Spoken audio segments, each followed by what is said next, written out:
नमस्कार मित्रों, स्वागत है आपका इस यूट्यूब चैनल पे। आंगनबाड़ी कार्यकर्ताओं के समायोजन में मनमानी। अभी कुछ दिन पहले खबर आई थी कि आंगनबाड़ी कार्यकर्ताओं का समायोजन होना है, जिसको लेकर वीडियो मैंने भी बनाई थी।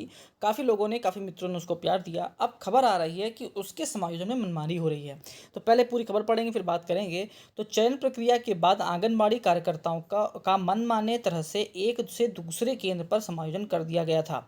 इसे लेकर लगे आरोपों की जांच शुरू हो गई है। जांच के घेरे में बाल विकास सेवा एवं पुष्टाहार विभाग में के लखनऊ में तैनात जिला कार्यक्रम अधिकारी राजेश कुमार हैं, जिन पर शासनादेश का उल्लंघन कर मनमाने तरह से आंगनबाड़ी कार्यकर्ताओं का समायोजन किए जाने का आरोप है।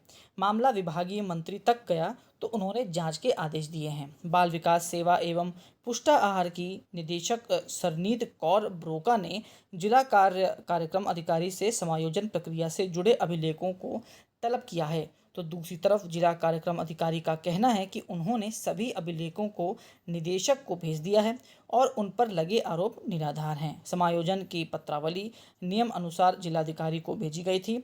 उधर निदेशक का कहना है कि मामले की जांच चल रही है। महिला कल्याण एवं बाल विकास सेवा एवं पुष्टाहार विभाग की मंत्री ने बीती 15 मई को निदेशक को लिखे पत्र में कहा था कि लखनऊ में आंगनबाड़ी कार्यकर्ताओं और सहायिकाओं की चयन प्रक्रिया में कुछ आंगनबाड़ी कार्यकर्ताओं का एक से दूसरे केंद्र में समायोजन किया गया है। इसमें आंगनबाड़ी कार्यकर्ता चयन संबंधित 21 मार्च 2023 के शासनादेश का उल्लंघन किया गया है।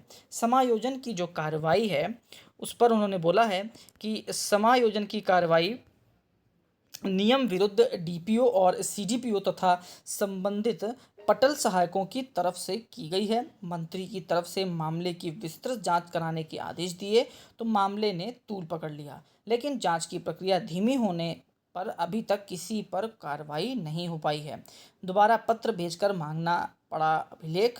निदेशक ने 21 मई को जिला कार्यक्रम अधिकारी को पत्र भेजकर समायोजन से जुड़े अभिलेखों को मांगा था, लेकिन जब अभिलेख नहीं दिए गए थे तो संयुक्त निदेशक गरिमा स्वरूप ने 21 मई को भेजे गए पत्र का हवाला देते हुए जिला कार्यक्रम अधिकारी को 12 जून को फिर से पत्र लिखा और प्रकरण के संबंध में सभी अभिलेखों को उपलब्ध कराने को कहा गया है। ये भी पढ़ लेते हैं कि क्या कहा है मामला। तो क्या शासनादेश था, ये जरूर पढ़ना जरूरी है। तो शासनादेश के बिंदु 12 में कहा गया है कि यदि कोई आंगनबाड़ी कार्यकर्ता, मिनी आंगनबाड़ी कार्यकर्ता या सहायिका शादी के पश्चात ससुराल में निवास कर रही है तो उसकी ससुराल की ग्राम सभा में या वार्ड, शहरी क्षेत्रों की बात अगर है, में पद रिक्त होने पर आरक्षण का ध्यान रखते हुए जिले के अंदर होने की स्थिति में जिला अधिकारी का अनुमोदन प्राप्त कर समायोजित किया जाएगा। अब सीधी सीधी बात यह है कि आंगनबाड़ी कार्यकर्ताओं का जो समायोजन होना है उसको लेकर धांधली पकड़ी गई है। ये कहा गया है, आरोप ये लगाया गया है, हालांकि अभी जांच चल रही है इसलिए इसको आरोप लगाना ही कहेंगे। आरोप लगाया गया है कि मनमानी तरीके से जो समायोजन है वो कर दिए गए हैं, जो कि नियमावली के अनुसार नहीं है।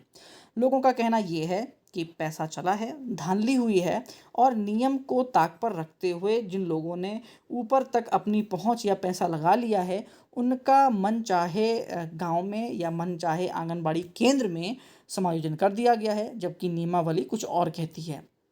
नियमावली कहती है कि यदि अगर किसी महिला की शादी हो जाती है और शादी किसी दूसरे ग्राम सभा में हुई है और अगर वहाँ पर जगह खाली है तो आरक्षण का नियम देखते हुए उस कार्यकर्ती या आंगनबाड़ी जिसकी भी बात हो उसका जिलाधिकारी के से बातचीत कर कर पूरा केस बनाकर और जो नियम में हो उसी हिसाब से उसका समायोजन करना है। जबकि ये सब चीज़ों को ताक पे रखा गया और मनमानी तरीके से शायद पैसा लेकर, पहुंच लगाकर या जिस भी कार्यक्रम की वजह से ये गलत तरीके से कार्य किया गया है। अब इसमें जो निदेशक हैं उनको घेरा गया है, लेकिन निदेशक का कहना यह है कि हमने भाई सभी अपने जितने भी कार्यक्रम हैं वो सब कंप्लीट कर चुके हैं। जो अधिकारी हैं संबंधित उनका कहना यह है कि हमने सारे जो प्रूफ हैं, जो डॉक्यूमेंट्स हैं वो ऊपर भेज दिए हैं निदेशक को और अब हम बिल्कुल पाक साफ हैं। ये गलत आरोप लगाए जा रहे हैं। अब देखने वाली बात यह है कि कितनी जल्दी इस पर एक निर्णय आता है, क्योंकि साफ साफ लिखा हुआ है कि जो काम है वो बहुत धीमे से चल रहा है और जब भी काम धीमे से होता है तो मान के चलिए वहाँ पर कहीं ना कहीं पेच ढीला है। तभी काम धीमे से हो रहा है, वरना अगर सब सही हो तो कभी भी सरकार और अधिकारी अपनी किरकिरी नहीं करवाते, तुरंत वो क्लीन चिट दे देते। लेकिन काम धीरा चल रहा है, इसका मतलब कहीं ना कहीं कोई ना कोई पेंच ऐसा है जो फंस रहा है, जिसकी वजह से ना तो क्लीन चिट मिल पा रही है और ना तो कार्रवाई अभी पूरी हो सकी है।